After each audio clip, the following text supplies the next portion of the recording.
IIM, AIIMS और NEET जैसे संस्थान है। जम्मू और श्रीनगर में सेंट्रल यूनिवर्सिटीज हैं। जम्मू और कश्मीर में रिसर्च इकोसिस्टम का भी विस्तार हो रहा है। साथियों, यहां पढ़ाई के साथ साथ दवाई के लिए भी अभूतपूर्व काम हो रहा है।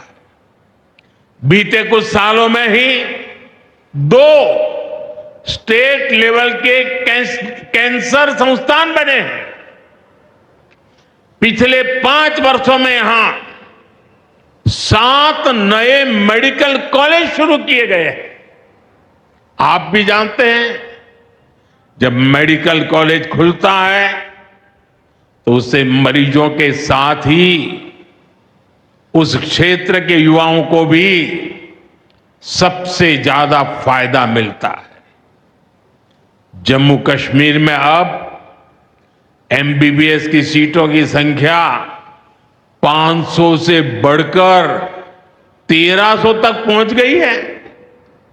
मुझे खुशी है कि अब रियासी जिले को भी नया मेडिकल कॉलेज मिलने जा रहा है। Shri Mata Vaishno Devi institute of medical excellence, ये आधुनिक अस्पताल तो है, ये दान पुण्य करने की हमारी जो संस्कृति है उसका भी उदाहरण है। इस मेडिकल कॉलेज को बनाने में जो राशि लगी है उसके लिए भारत के कोने कोने से माता वैष्णो देवी के चरणों में आने वाले लोगों ने दान दिया हुआ है। मैं श्री माता वैष्णो देवी श्राइन बोर्ड को, उनके अध्यक्ष मनोज जी को इस पवित्र कार्य के लिए बहुत बहुत शुभकामनाएं देता। इस अस्पताल की क्षमता भी 300 बेड से बढ़कर 500 बेड की जा रही है। कटरा में माता वैष्णो देवी के दर्शन करने आने वाले लोगों को भी इससे बहुत सहूलियत रहने वाली है। साथियों, केंद्र में भाजपा एनडीए की सरकार को अब 11 साल हो रहे हैं। ये 11 साल गरीब कल्याण के नाम समर्पित रहे हैं। प्रधानमंत्री आवास योजना से 4 करोड़ गरीबों का पक्के घर का सपना पूरा हुआ है। उज्ज्वला योजना से 10 करोड़ रसोइयों, उसमें धुएं का अंत हुआ है। हमारी बहनों को, बेटियों को उनकी सेहत की रक्षा हुई है। आयुष्मान भारत योजना से 50 करोड़ गरीबों को 5 लाख रुपए तक का मुफ्त इलाज मिला है। प्रधानमंत्री गरीब कल्याण अन्न योजना से हर थाली में भरपेट अनाज सुनिश्चित हुआ है। जनधन योजना से पहली बार 50 करोड़ से ज्यादा गरीबों के लिए बैंक का दरवाजा खुला है। सौभाग्य योजना से अंधेरे में जी रहे 2.5 करोड़ परिवारों में बिजली की रोशनी पहुंची है। स्वच्छ भारत मिशन के तहत बने 12 करोड़ शौचालयों ने खुले में शौच की मजबूरी से मुक्ति दिलाई है। जल जीवन मिशन से 12 करोड़ नए घरों में नल से जल पहुंचने लगा है। महिलाओं का जीवन आसान हुआ है। पीएम किसान सम्मान निधि से 10 करोड़ छोटे किसानों को सीधी आर्थिक सहायता मिली है। साथियों, सरकार के ऐसे अनेक प्रयासों से पिछले 11 साल में 25 करोड़ से ज्यादा गरीबों ने गरीबी को, हमारे ही गरीब भाई बहनों ने गरीबी के खिलाफ जंग लड़ा और 25 करोड़ गरीब गरीबी को परास्त कर करके, विजयी होकर के गरीबी से बाहर निकले हैं। अब वो नए मध्यम वर्ग का हिस्सा बने हैं। जो लोग अपने आप को समाज व्यवस्था के एक्सपर्ट मानते हैं, बड़े खेरखा मानते हैं, जो लोग अगड़े पिछड़े की राजनीति में डूबे रहते हैं, जो लोग दलितों के नाम पर राजनीतिक रोटियां सेकते रहे हैं, जरा जिन योजनाओं का मैंने सिर्फ उल्लेख किया है उसकी तरफ नजर कर लीजिए। कौन लोग हैं जिनको ये सुविधाएं मिली हैं? वो कौन लोग हैं जो आजादी के 7 दशक तक इन प्राथमिक सुविधाओं से वंचित रहे थे?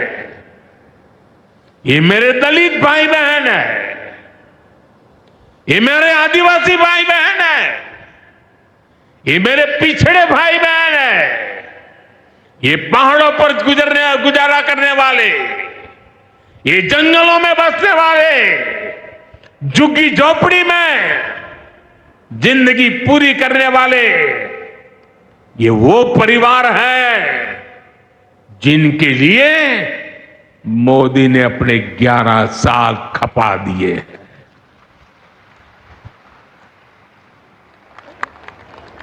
केंद्र सरकार का प्रयास है कि गरीबों को, नए मध्यम वर्ग को ज्यादा से ज्यादा ताकत दे। 1 रैंक 1 पेंशन हो, 12 लाख रुपए तक की सैलरी को टैक्स फ्री करना हो, घर खरीदने के लिए आर्थिक सहायता देना हो, सस्ती हवाई यात्रा के लिए मदद देनी हो, हर तरह से सरकार गरीब और मध्यम वर्ग के साथ कंधे से कंधा मिलाकर चल रही है। साथियों, गरीबों को गरीबी से मुक्ति पाने के लिए उनका मदद करना, लेकिन ईमानदारी से जीने वाले, देश के लिए समय समय पर टैक्स देने वाले मध्यम वर्ग की ताकत बढ़ाना, इसके लिए भी आजादी में पहली बार इतना काम हुआ है जो हमने करके दिखाया है। साथियों, हम अपने यहां नौजवानों के लिए लगातार रोजगार के नए अवसर बढ़ा रहे हैं और इसका एक अहम जरिया है टूरिज्म। टूरिज्म से रोजगार मिलता है, टूरिज्म लोगों को जोड़ता है, लेकिन दुर्भाग्य से हमारे पड़ोस का देश मानवता का विरोधी,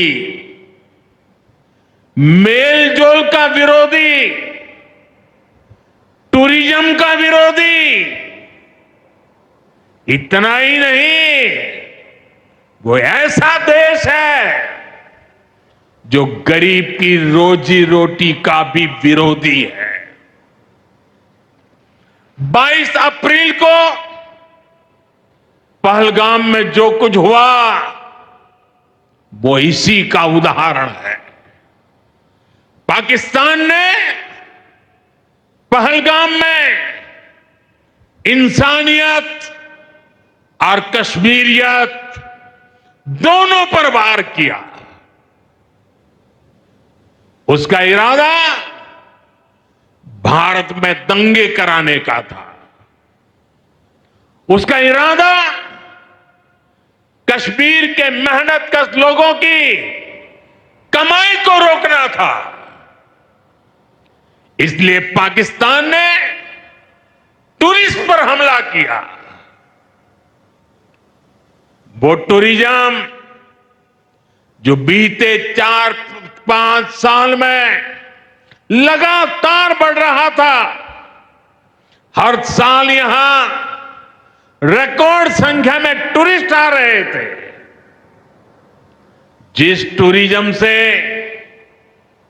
जम्मू कश्मीर के गरीबों के घर चलते हैं, उसको पाकिस्तान ने निशाना बनाया। कोई घोड़े चलाने वाला, कोई पोर्टर, कोई गाइड, कोई गेस्ट हाउस वाला, कोई दुकान ढाबा चलाने वाला, पाकिस्तान की साजिश इन सबको तबाह करने की थी। आतंकियों को चुनौती देने वाला नौजवान आदिल, वो भी तो वहां मेहनत मजदूरी करने गया था, लेकिन अपने परिवार की देखरेख कर सके इसलिए मेहनत कर रहा था। आतंकियों ने उस आदिल को भी मार दिया। साथियों, पाकिस्तान की साजिश के खिलाफ जिस प्रकार जम्मू कश्मीर के लोग उठ खड़े हुए हैं, जम्मू कश्मीर के अवाम ने इस बार जो ताकत दिखाई है, ये सिर्फ पाकिस्तान नहीं, दुनिया भर की आतंकवादी मानसिकता को जम्मू कश्मीर के लोगों ने कड़ा संदेश दिया है। जम्मू कश्मीर का नौजवान अब आतंकवाद को मुंह तोड़ जवाब देने का मन बना चुका है। ये वो आतंकवाद है जिसने घाटी में स्कूल जलाए, और सिर्फ स्कूल यानी इमारत नहीं जलाई थी, 2-2 पीढ़ी का भविष्य जला दिया था। अस्पताल तबाह किए, जिसने कई पीढ़ियों को बर्बाद किया। यहां जनता अपनी पसंद के नुमाइंदे चुन सके, यहां चुनाव हो सके, ये भी आतंकवाद के चलते बड़ी चुनौती बन गया था। साथियों, बरसों तक आतंक सहने के बाद जैसे जम्मू कश्मीर ने इतनी बर्बादी देखी थी कि जम्मू कश्मीर के लोगों ने सपने देखना ही छोड़ दिया था। आतंकवाद को ही अपना भाग्य मान लिया था। जम्मू कश्मीर को इस स्थिति से निकालना जरूरी था, और हमने ये करके दिखाया है। आज जम्मू कश्मीर का नौजवान नए सपने भी देख रहा है और उन्हें पूरे भी कर रहा है। अब कश्मीर का नौजवान बाजारों को, शॉपिंग मॉल्स को, सिनेमा हॉल को गुलजार देख करके खुश है। यहां के लोग जम्मू कश्मीर को फिर से फिल्मों की शूटिंग का प्रमुख केंद्र बनते देखना चाहते हैं। इस क्षेत्र को स्पोर्ट्स का हब बनते देखना चाहते हैं। यही भाव हमने अभी माता खीर भवानी के मेले में भी देखा है। जिस तरह हजारों लोग माता के दर पर पहुंचे, वो नए जम्मू कश्मीर की तस्वीर दिखाता है। अब 3 तारीख से अमरनाथ यात्रा भी शुरू होने वाली है। ईद की उमंग भी हम चारों तरफ देख रहे हैं। विकास का जो वातावरण जम्मू कश्मीर में बना था, वो पहलगाम के हमले से डिगने वाला नहीं है। जम्मू कश्मीर के आप सभी लोगों को और आप सबसे नरेंद्र मोदी का वायदा है। मैं यहां विकास को रुकने नहीं दूंगा। यहां के नौजवानों को सपने पूरा करने से कोई भी बाधा अगर रुकावट बनती है, तो उस बाधा को पहले मोदी का सामना करना पड़ेगा। साथियों, आज 6 जून है। याद कीजिए, 1 महीने पहले, ठीक 1 महीने पहले 6 मई की वो रात पाकिस्तान के आतंकियों पर कयामत बरसी थी।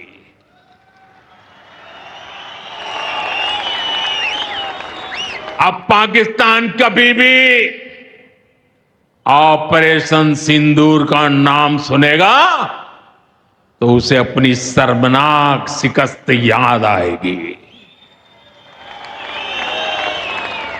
पाकिस्तानी फौज और आतंकियों ने कभी सोचा नहीं था कि भारत पाकिस्तान में सैकड़ों किलोमीटर अंदर जाकर के आतंकवादियों पर इस तरह वार करेगा।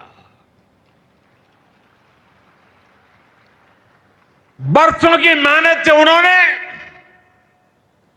आतंकी जो इमारतें बनाई थी, वो कुछ ही मिनटों में खंडहर में बदल गई है। और ये देख पाकिस्तान बुरी तरह बौखला गया था और उसने अपना गुस्सा जम्मू के, पूंछ के दूसरे जिलों के लोगों के पर भी निकाला। पूरी दुनिया ने देखा कि पाकिस्तान ने कैसे यहां घर उजाड़े, बच्चों पर गोले फेंके, स्कूल अस्पताल तबाह किए, मंदिर, मस्जिद, गुरुद्वारों पर शेलिंग की। आपने जी